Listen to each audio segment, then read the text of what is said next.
Most people with diabetes have been told the same thing for so many years that they don't even question it anymore. Eggs are dangerous. Cholesterol is the enemy.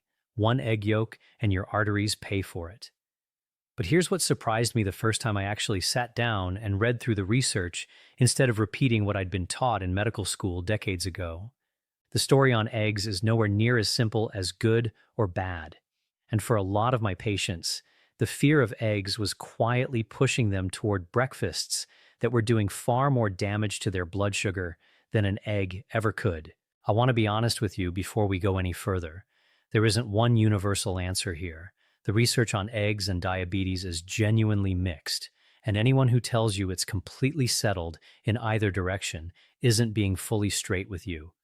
What I can do is walk you through what we actually know, what we don't, and how to think about eggs in a way that makes sense for your own numbers, your own heart history, and your own plate. Let me tell you about Frank first, because his story is the reason I started paying closer attention to this whole topic. Frank was 68, a retired postal worker, the kind of man who'd eaten the same breakfast for 30 years without giving it a second thought. 2 eggs, 2 strips of bacon, white toast with butter, orange juice. When his diabetes diagnosis came, somebody, not me, told him to cut out the eggs completely. So he did, and he replaced them with a bowl of cereal and skim milk, thinking he was doing the healthier thing. 6 months later, his morning blood sugar readings were higher than before, not lower. Why would that happen? That's exactly what Frank asked me, sitting across from me looking almost betrayed by his own good intentions. The answer surprised him, and it might surprise you too. Eggs, on their own, barely move your blood sugar at all. Almost not at all. That cereal he switched to, even the kind marketed as healthy, was mostly carbohydrate, and carbohydrate is the nutrient that has the biggest direct effect on your glucose. Think of your bloodstream like a river, and carbohydrate like rainfall pouring straight into it. Protein and fat, which is most of what an egg is made of, trickle in more like a slow drip from a leaky faucet. Frank hadn't made his blood sugar worse by eating eggs. He'd made it worse by removing one of the steadiest foods on his plate and replacing it with one of the least steady. That's the first thing I want you to understand today, because it changes how you'll think about everything else in this video. For someone managing diabetes, the food on your plate that spikes your blood sugar the fastest is almost always the carbohydrate, not the egg sitting next to it. That doesn't mean eggs are automatically the right choice for everyone. It means the conversation about eggs and diabetes isn't really about blood sugar at all, at least not directly. It's about something else entirely, and that something else is where the real nuance lives. If you find this kind of straight talk useful, the kind that actually explains the why instead of just handing you a rule, consider subscribing to Prime Health Insight. We put out new videos each week made specifically for adults navigating health decisions later in life, and I'd love to have you along. So if eggs don't really move blood sugar much, why did doctors spend decades warning people away from them? That question deserves a real answer, not a dismissive one. For a long time, the thinking went like this. Egg yolks contain dietary cholesterol. Blood tests measure cholesterol. Heart disease is connected to cholesterol. So eating cholesterol must raise your cholesterol and your heart disease risk. It made sense on paper. The trouble is, the body is a lot more complicated than that chain of logic assumed. Here's the piece almost nobody explained to patients back then. For most people, the cholesterol you eat and the cholesterol that ends up circulating in your blood aren't nearly as tightly connected as we once believed. Picture your liver as a thermostat rather than a simple pipe. When you eat more cholesterol, in most people, the liver notices and quietly produces a little less on its own, trying to keep the overall level steady.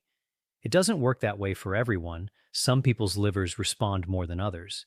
But for the majority of people, dietary cholesterol has a smaller effect on blood cholesterol than saturated fat does. That's a genuinely important distinction, and it's one major medical organizations, including the American Heart Association and the current federal dietary guidelines, have shifted their language around in recent years, moving away from a strict daily cholesterol cap for the general population and putting more emphasis on the overall pattern of what you eat.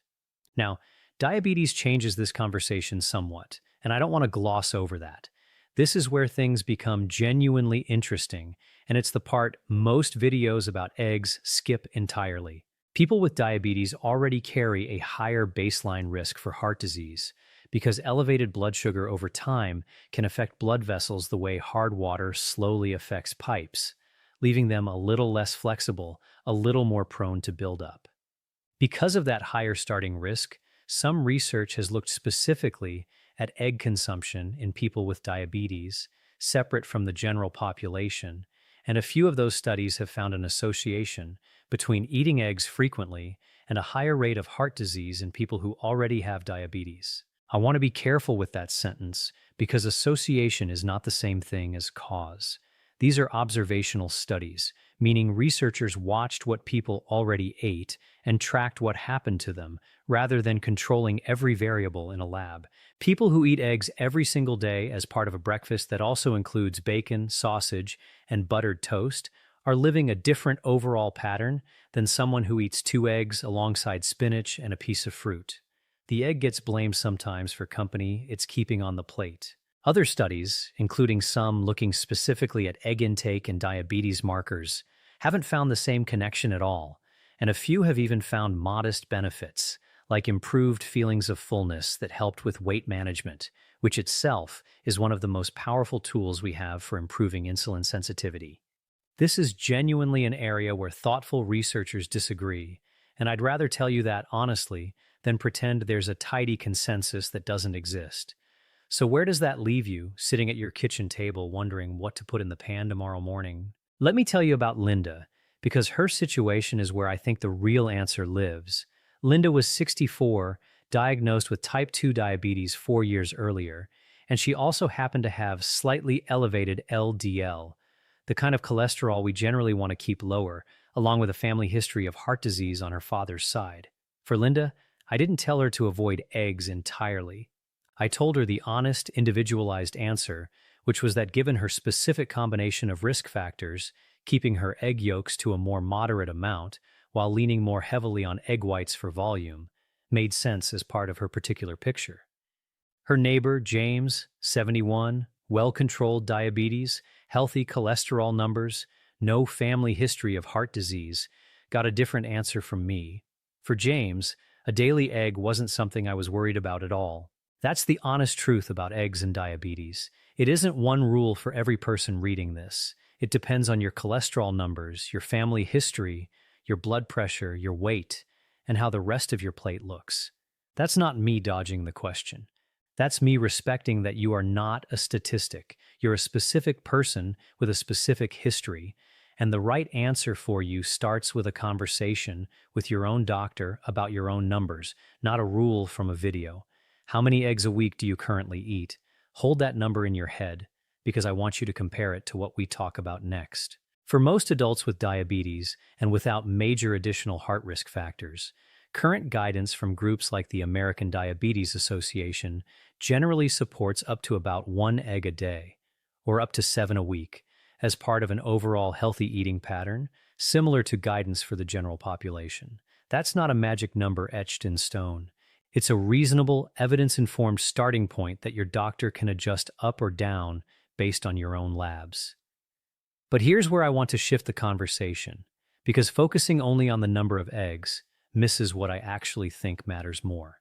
It isn't just how many eggs you eat, it's what's happening around the egg on your plate and how you're cooking it. Think about the egg itself like a blank canvas. On its own, it's a remarkably efficient package, protein that helps you feel full for hours, several vitamins, and very little effect on blood sugar directly. What determines whether that plate helps or hurts you is almost always what gets painted onto that canvas around it. Fried in a generous pool of butter alongside bacon and white toast, that plate becomes something quite different than 2 eggs scrambled with spinach and mushrooms in a small amount of olive oil next to a slice of whole grain toast. Same eggs, completely different overall impact, both on your heart and on your blood sugar, because of the carbohydrate quality and saturated fat riding along with it. This is the part that changed how I counsel patients. Instead of asking, should I eat eggs, I started asking patients to ask themselves, What am I building around the egg? Carol, 73, a patient of mine for almost a decade, made exactly this shift. She didn't change whether she ate eggs at all. She changed how she cooked them, swapping butter for a small amount of olive oil, and she changed what sat next to them on the plate, swapping white toast for a small portion of berries. Her fasting glucose readings improved within weeks, and it had almost nothing to do with the eggs themselves. There's another piece of this that surprised even me when I started looking closer, and it has to do with how eggs interact with the rest of a meal, not just what's cooked alongside them. Because eggs are so low in carbohydrate and fairly high in protein, pairing them with a carbohydrate food can actually help blunt that food's effect on your blood sugar. Picture protein as a doorman at a crowded entrance, slowing down how quickly the crowd, in this case sugar, floods into the room. Eating eggs alongside a modest portion of oatmeal, for example, tends to produce a gentler blood sugar rise than eating that same oatmeal alone. That's a genuinely useful, practical fact, and it's one almost nobody explains to patients. If someone you love has diabetes and has been avoiding eggs out of fear, rather than an actual conversation with their doctor, consider sending them this video. Sometimes the thing standing between someone and a better breakfast is simply not having the full picture. Let me pause here and answer a question I get asked constantly in the office, because I suspect a good number of you watching are wondering the same thing right now. Does it matter what kind of egg you're buying? Brown versus white, cage-free versus conventional, the ones labeled with extra omega-3s that cost twice as much at the store. Brown and white eggs are nearly identical nutritionally. That difference is simply the breed of hen, nothing more. And I want to save you some money and some confusion right there. Cage-free and pasture-raised eggs may have a modestly different fat profile depending on what the hens were eating, but the difference is small, and it isn't going to meaningfully change your blood sugar or your cholesterol either way. The omega-3 enriched eggs are a slightly different story. Those hens are fed a diet higher in flaxseed or algae, and the eggs genuinely do end up with somewhat more omega-3 fatty acids, the kind of fat that's been linked to heart benefits. It's a reasonable choice if you're already buying eggs and want a small nutritional upgrade, but I don't want you to feel like you're failing your health by sticking with a regular carton either. The bigger levers, the ones that actually move the needle for your blood sugar and your heart, are the ones we've already been talking about. How many, how they're cooked, and what's sitting next to them on the plate. Let's go back to Frank for a moment, because I never finished his story. Once we talked through all of this together, Frank didn't go back to his old breakfast exactly as it was. He kept the eggs, 2 of them most mornings, because he genuinely enjoyed them, and they kept him full until lunch without snacking, something the cereal had never managed to do. But he swapped the bacon for a couple of turkey sausage links most days, moved from white toast to a thin slice of whole grain, and kept the butter to a small scrape instead of a thick spread. His morning numbers came down, not dramatically, not overnight, but steadily, over about 2 months. When I saw him at his next visit, he told me something I still think about.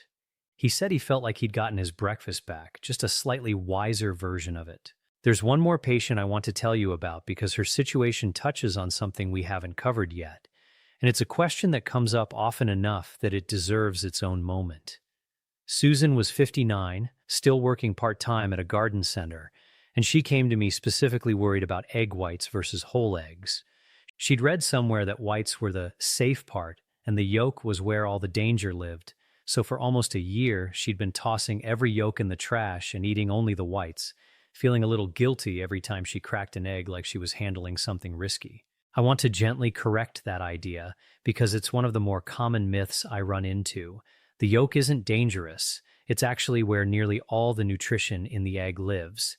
Vitamin D, vitamin A, choline, which supports brain and liver function, and most of the vitamin B12.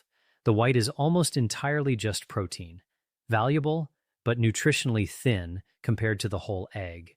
Yes, the yolk carries the cholesterol and most of the fat, which is exactly why moderation matters more for the yolk, specifically in someone like Linda, with elevated LDL and a family history of heart disease. But for someone like Susan, whose cholesterol numbers were completely normal, throwing away every yolk for a year wasn't protecting her heart. It was just costing her some of the most useful nutrition in the carton. We settled on a middle ground for her. 1 or 2 whole eggs some mornings, supplemented with extra whites when she wanted more volume without more yolk, which let her keep the nutrition without needing to feel like she was gambling with her health every time breakfast rolled around. There's one more practical piece I want to hand you before we get to the bigger picture, because it costs nothing, and it surprised me with how often it came up once I started asking patients about it directly. What you do in the 20 or 30 minutes after breakfast can matter almost as much as what was on the plate.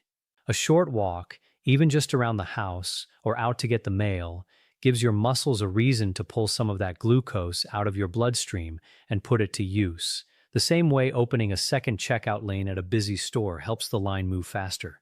Robert, a patient of mine who'd spent decades on his feet at a hardware store before retiring, told me he'd never once thought about walking after breakfast specifically, only after dinner, like most people do. Once he started taking his dog around the block after his morning eggs instead of settling straight into his recliner, his mid-morning readings, the ones an hour or 2 after breakfast, came down noticeably.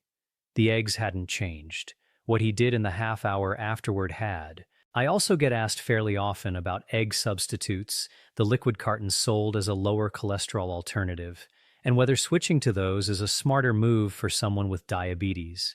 Most of those products are essentially egg whites with some added color and vitamins, so nutritionally they land in a similar place to the egg white conversation we already had with Susan.